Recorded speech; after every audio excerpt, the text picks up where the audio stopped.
হানি trap, যাকে বাংলায় বলা হয় ভালোবাসার ফাঁদ, দেশ জুড়ে শব্দটি এখন আলোচনার কেন্দ্রবিন্দুতে রয়েছে। সম্প্রতি মডেল মেঘনা আলম গ্রেপ্তারের পর ফের আলোচনায় হানি ট্র্যাপ। বাংলাদেশের অবস্থিত বিদেশি এক রাষ্ট্রদূতকে ভালোবাসার ফাঁদে ফেলে মোটা অঙ্কের টাকা হাতিয়ে নেওয়ার চেষ্টা করেছিলেন মেঘনা আলম। পরে বিষয়টি বাংলাদেশ সরকারকে অবহিত করেন ওই রাষ্ট্রদূত। এরপরই গ্রেপ্তার হন মেঘনা ও তার সহযোগী দেওয়ান সামির। এই সামির সানজানা ম্যান পাওয়ার প্রতিষ্ঠানের মালিক। সামির ভাটারা থানার একটি মামলায় পুলিশ রিমান্ডে রয়েছে। সেখানে মেঘনা ও তাকে নিয়ে চাঞ্চল্যকর তথ্য দিয়েছেন, যা যাচাই বাছাই করছেন গোয়েন্দারা। ঢাকা টাইমসকে জানিয়েছেন, মেঘনা বরিশাল থেকে এসএসসি পাশের পর ঢাকায় এসে ভিকারুন্নেসা স্কুল অ্যান্ড কলেজে ভর্তি হন। সেখান থেকে এইচএসসি পর নর্থ সাউথ বিশ্ববিদ্যালয় থেকে বিবিএ করেন। 2020 সালে 5 অক্টোবর মিস আর্থ বাংলাদেশ প্রতিযোগিতায় বিজয়ী হওয়ার পর পরিচিতি লাভ করেন। সেটাকে কাজে লাগিয়ে প্রভাবশালীদের পেছনে ছুটতে শুরু করেন। ঢাকা মহানগর গোয়েন্দা পুলিশ ডিবি এক কর্মকর্তা জানায়, ইংরেজিতে কথা বলতে পারদর্শী মেঘনা। তার এই দক্ষতাকে কাজে লাগিয়ে সহজেই বিদেশিদের সঙ্গে যোগাযোগ করতে পারেন তিনি। অভিযোগ আছে, পতিত আওয়ামী লীগ সরকারের মন্ত্রী, রাজনীতিবিদ, বিদেশি কূটনীতিক ও রাষ্ট্রদূতের প্রেমের ফাঁদে ফেলে ব্ল্যাকমেইল করতেন। এখন মডেল থেকে অন্তরাষ্ট্র সম্পর্কের মধ্যে ঢুকে গেছেন এই নারী। গেল সপ্তাহে মেঘনা আলমকে আটকের পরে নতুন করে ধানমন্ডি মডেল থানার একটি মামলায় গ্রেপ্তার দেখানো হয়েছে।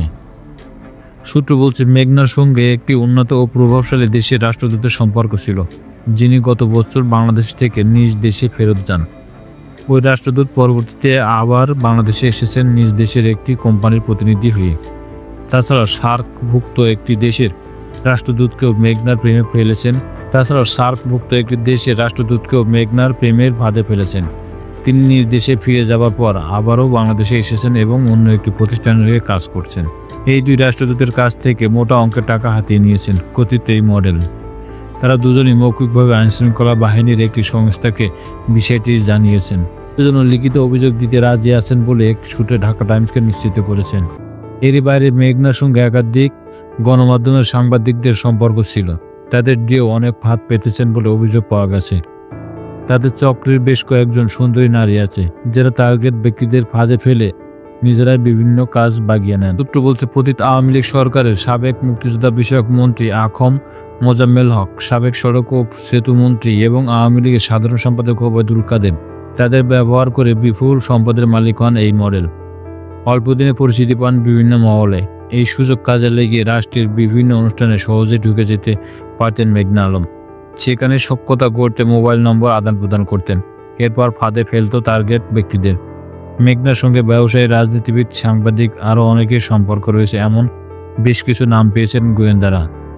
তাছাড়াও মেঘনার ইস্যুতে বড় কোনো চক্র জড়িত রয়েছে।